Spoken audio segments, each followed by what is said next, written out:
As far as like a payment processor goes, it really starts with a story. You have to tell a story, tell the story of your company, what you do, why you do it, and how the consumer benefits. And then making it really clear what the business model is. And you can't hide anything. They're going to find out.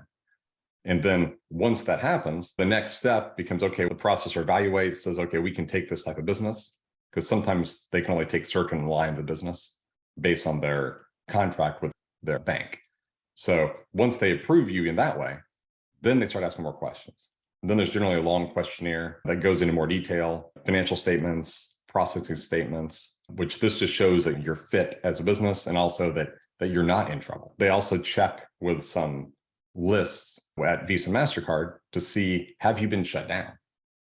Has anyone in your organization up at the C levels or the directors, have they been shut down? And so if you have been, that can be a problem.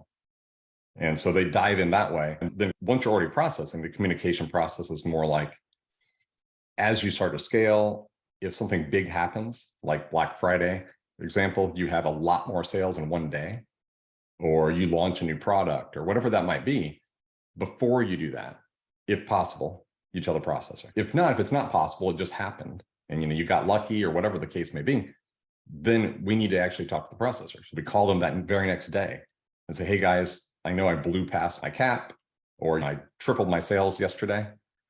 Here's why. I'm always reminding merchants too that if you don't know why, it might be fraud. There should be a reason.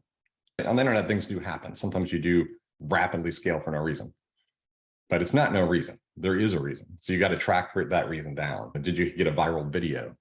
Did some talk show star or reality TV star or whatever it might be mention your product? Those are valid reasons.